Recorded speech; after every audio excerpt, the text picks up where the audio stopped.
Assalamualaikum warahmatullahi wabarakatuh. Salam sejahtera untuk kita semua. Saya Sugio MPD dari SMA Negeri 5 Palembang yang merupakan salah satu peserta dari ajang pemilihan inovator Sumatera Selatan tahun 2023 untuk kategori guru SMA, SMK, dan MA se-Sumatera Selatan. Pada kesempatan ini, karya inovasi yang saya akan tampilkan berjudul kombinasi pupuk organik Jakaba dengan penambahan limbah organik rumah tangga Alebate untuk meningkatkan kesuburan tanaman hias dan tanaman buah. Yang melatar belakangi dari karya inovasi saya adalah pupuk organik merupakan pupuk yang digunakan untuk pemenuhan kebutuhan nutrisi bagi tanaman hias maupun tanaman budidaya lainnya, termasuk tanaman buah-buahan.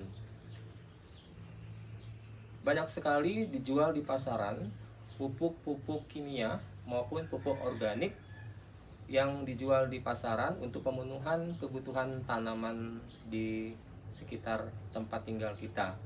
Namun semua itu bisa kita buat sendiri dengan bahan yang murah, dari bahan yang tidak terpakai dalam kehidupan kita sehari-hari, yang kita sebut sebagai limbah organik rumah tangga.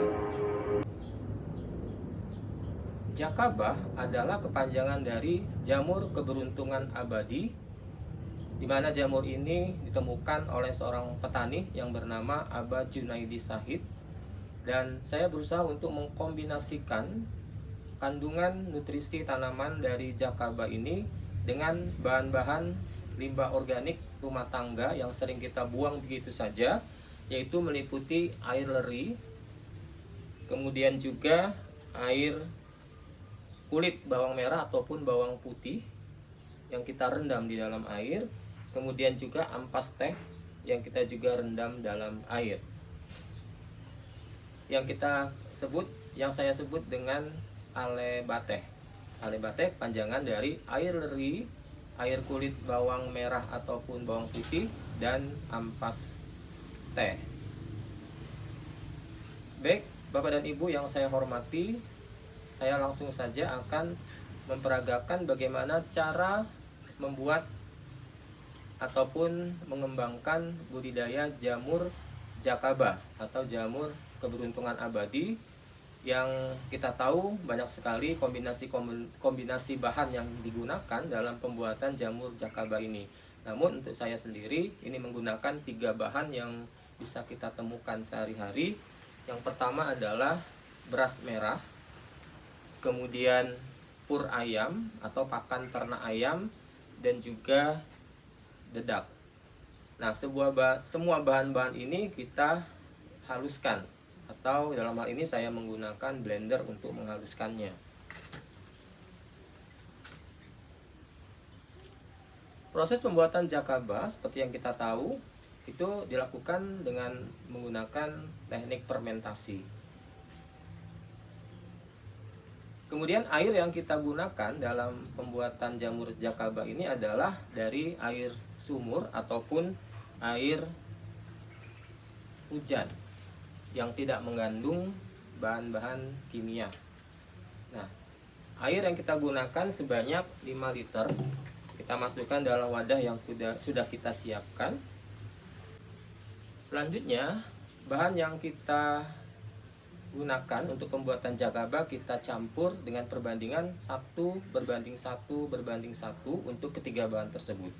Lalu kita masukkan ke dalam baskom ataupun wadah yang sudah kita siapkan.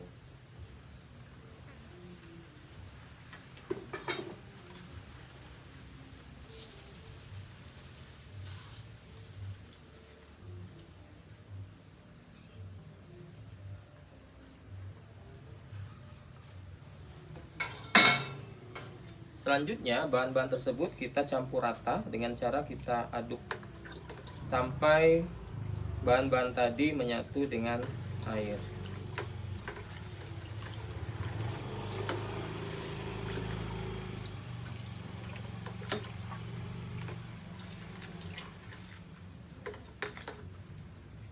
Setelah selesai kita aduk rata, maka bahan-bahan tadi kita lakukan proses fermentasi, di mana kita tutup dengan menggunakan serbet.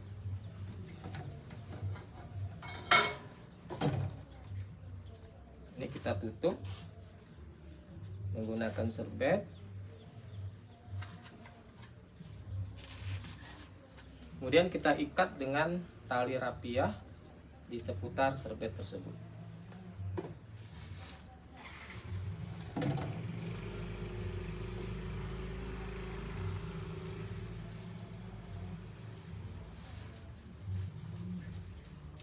Lebih kurang seperti ini. Jadi ini sudah selesai kita lakukan dalam pembuatan jakabah atau jamur keberuntungan abadi.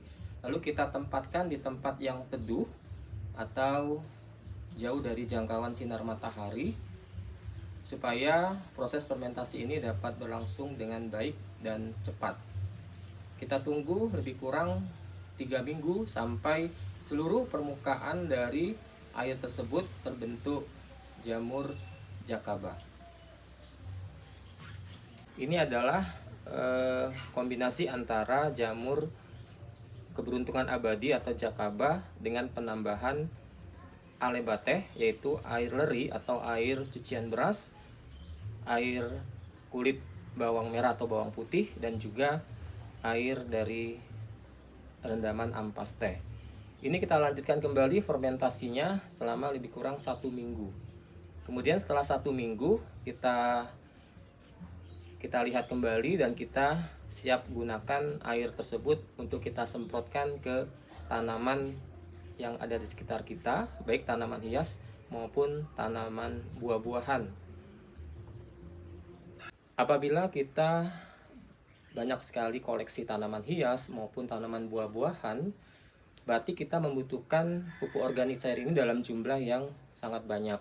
Nah, dalam proses pembuatan ini dapat kita berlanjut terus untuk pemenuhan tercukupinya tanaman-tanaman yang ada di sekitar kita, itu dengan cara kita tampung dalam wadah atau dirijen seperti ini.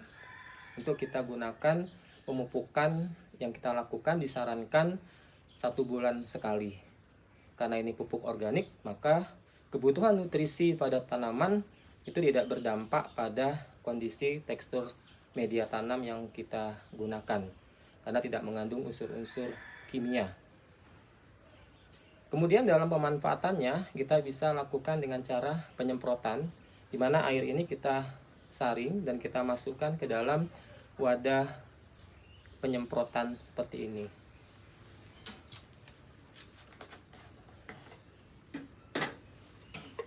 Kita masukkan. Ini air yang sudah saya fermentasi, air campuran antara jakabah dan alebateh tadi. Saya sudah banyak stoknya sehingga kita bisa gunakan untuk jangka panjang dan secara kontinu. Penyemprotan yang dilakukan terhadap tanaman kita lakukan secara keseluruhan. Jadi semua daun dan airnya kita semprotkan juga di media tanam yang kita gunakan. Penyemprotan ini kita dapat lakukan 1 bulan sekali.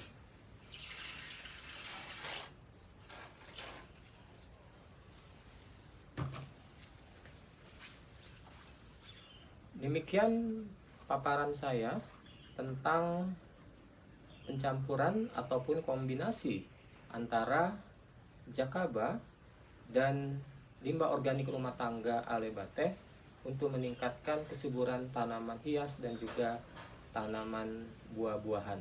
Semoga apa yang saya sampaikan secara sederhana ini dapat menginspirasi Bapak dan Ibu, terutama para pencinta tanaman, untuk bisa membuat pupuk dari limbah organik yang seringkali kita lalai dan kita buang. Demikianlah paparan dari saya dalam menjelaskan tentang bagaimana cara pembuatan kombinasi pupuk organik jakabah yang dicampur dengan limbah rumah tangga alebateh untuk meningkatkan kesuburan tanaman hias dan tanaman budidaya. Semoga apa yang saya sampaikan ini memiliki manfaat yang besar dan kita dapat menerapkannya dalam kehidupan sehari-hari untuk mendapatkan kebutuhan nutrisi pada tanaman koleksi kita di rumah. Saya akhiri dengan ucapan wabillahi taufik wal hidayah. Wassalamualaikum warahmatullahi wabarakatuh.